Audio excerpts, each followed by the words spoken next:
everyone! My name is Myra. I'm here today with Anthony on Between Two Mirrors. Thank you very much. Here is your cookie. Oh, I mean, $1. Wow. Okay, sorry. Why was I actually waiting for a cookie? Today, we're going to get to know Anthony more. Because I know this is what you guys have been wanting, and I'm here to deliver.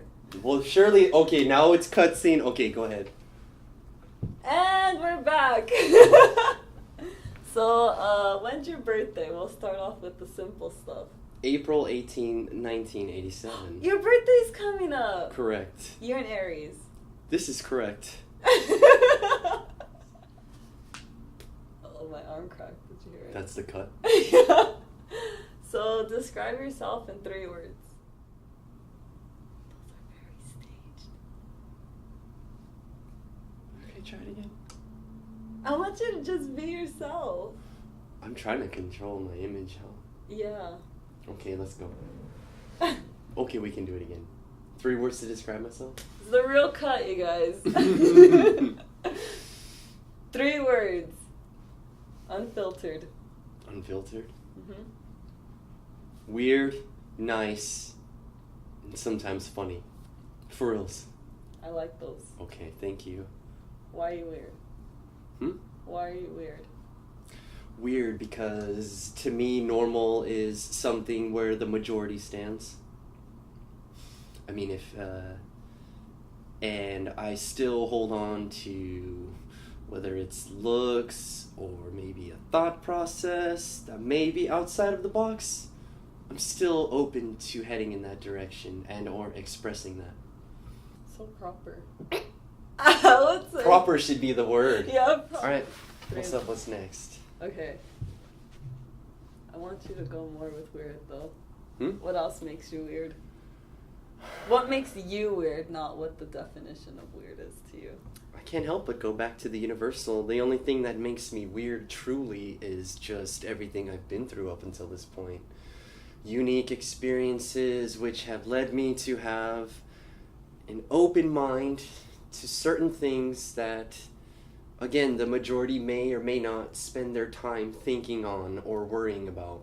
Weird in that sense.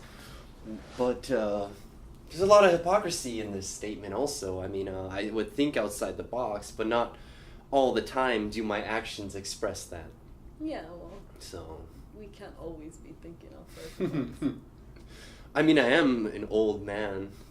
You 31, and I still think that having an interest in rock and metal music is unique, but obviously, you know, this is a more open time now and generation. Nothing is really... Yeah, that's true. Okay, what else? What are your hobbies, other than making videos? I have they're forced hobbies. I force myself to try to work out as often as I can. I force myself to try to read as much as I can. And the only thing that is coming naturally right now, is a little bit of video games. But I'm not really proud of that. I'm going through some sort of midlife crisis where I want my decisions to have either a purpose to it or to lead to something bigger. I want it to, lead to progress or such. I feel like there's some things that if there's not a benefit to it, it's kind of hard to spend a lot of time on it. Would you say that you have an addictive personality? Towards video games, yes. And it's hard. I would have to think more about other areas in which that may be the case. I would say you do. But my excuse, which I will say, is that so aside from video games, other ventures, when I get into something, I'll just jump in wholeheartedly. And I'm not sure, I can see how that may or may not be perceived as an addictive personality, but I see it as just like fully invested in that interest in that period of time. Which, by the way, I mean, these things drop No, yeah. just as fast as they No, yeah. Wait, what books are you reading?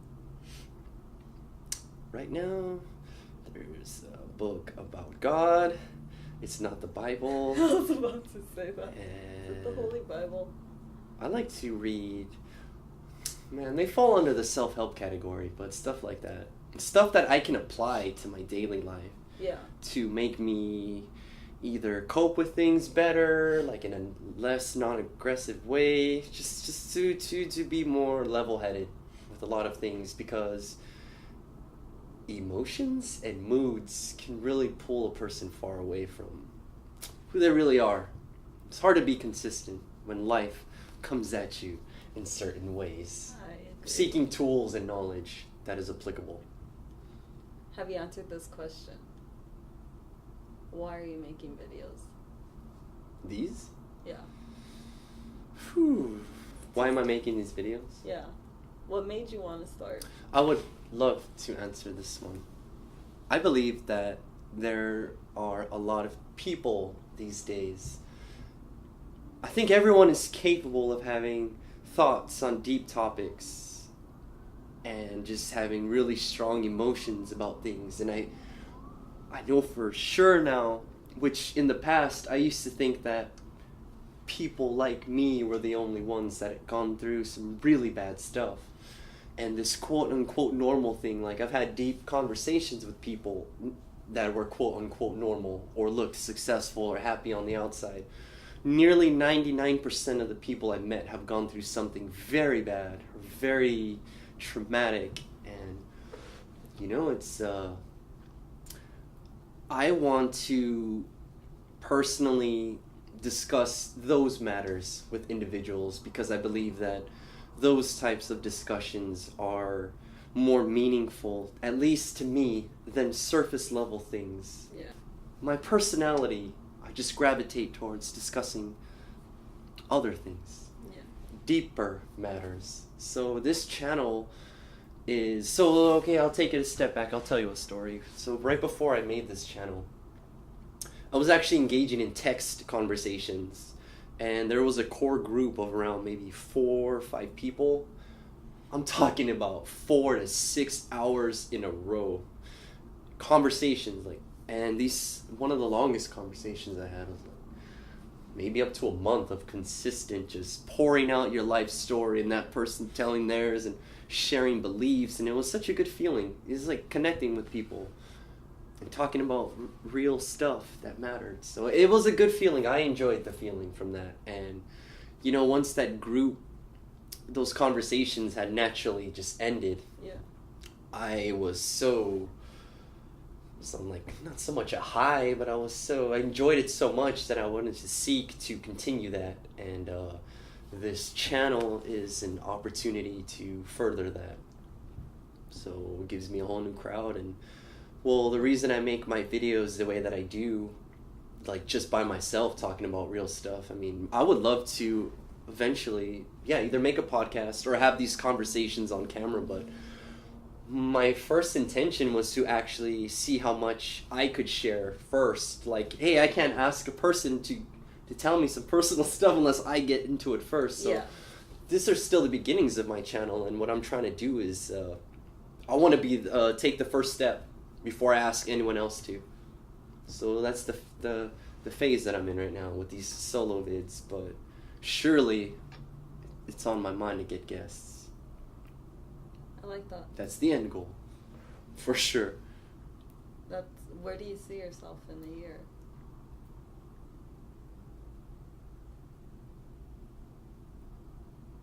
Like, as far as the videos. Like, where do you see it going? I'm gonna sidetrack. You're gonna sidetrack? Is it related to my question? Yeah, it's related. It's hard to say. The longer... Okay, when I first started, I kind of didn't care. I didn't expect anyone to like what I'm doing or if they wanted to make fun of it. And that was fine. I didn't care as much. But now that I'm getting responses from people and engagements and interactions, I am naturally actually just raising my standard for what I'm doing, and I'm wanting to just make my videos better, more to the point or more meaningful, like just naturally. So seriously, when you ask me that question, it's pretty scary because there are times even now where the videos I make, they're not exactly always natural. Like I'm editing the hell out of them, and just so trying to, I don't know if I'm trying to control the message per se. But anyway, it's hard to imagine where I'll be in a year from now, because if I don't keep my expectations in check, I might be in a very dangerous spot. So I just wanted to share that where I'm at currently is sometimes it's already feeling kind of tricky. Yeah. And another one is the more serious I take this channel, the more I find myself comparing with others, like highly successful people that are not only saying these things already, but it's more clear, like they've got better setups, better equipment, and they're just overall their presentation's better than mine. So can I say something as a content creator? You're always gonna there's always gonna be someone out there better, but you just have to focus where you're at, what you're able to achieve, and then give it your all, and people would appreciate that and see that. I guess I just wanted to confess that as time goes on, there's more and more, not complications, but there's more that gets involved in this whole process, mentally, work-related, you know what I mean? Just overall. So. It definitely takes a toll, but I think you're doing good. Thank you. 2 thumbs up. If I was wearing sandals, I'll give you 4 thumbs up. Thank you. Just keep doing it, and it'll get better. And then everybody will watch. I promise. Alright, next question. How does it feel to be a content creator? How does it feel to be a content creator? Yeah. I feel like to some degree in society, it's kind of looked down upon, especially if you're barely starting. How so? Because like so many people are trying to do it, right? So many people are trying to do something, but it's like with all these channels and venues that we have, we all get drowned by like all the noise and everybody online. So like it's like hard to like reach people. In that sense, it might only be frowned upon because it looks trendy, or it looks like the thing to do at the time. Yeah. But for everyone that is genuine in what they're doing, this is the generation where using that as a means is just natural, it's common, and it's actually a good idea.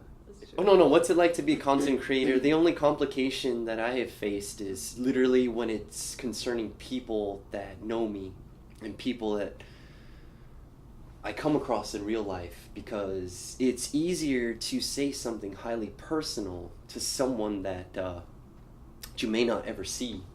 But what's even more so, it's like, well, with the channel I've already established, hopefully, that it's we're going to talk about this type of stuff.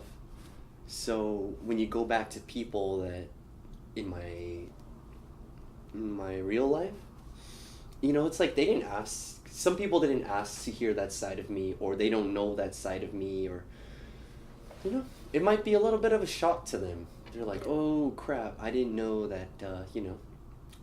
And naturally, I mean, honestly, you know, for friends, good times and all that, usually there's a lot of jokes involved. Yeah. Just making fun of each other. So I always worry that, like, just my friends are going to make fun of what I'm doing and what I'm saying on this channel.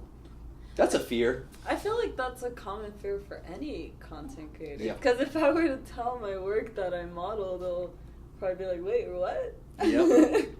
So it's just like, as a content creator, that's like your personal life, basically. Yeah, I would like to add that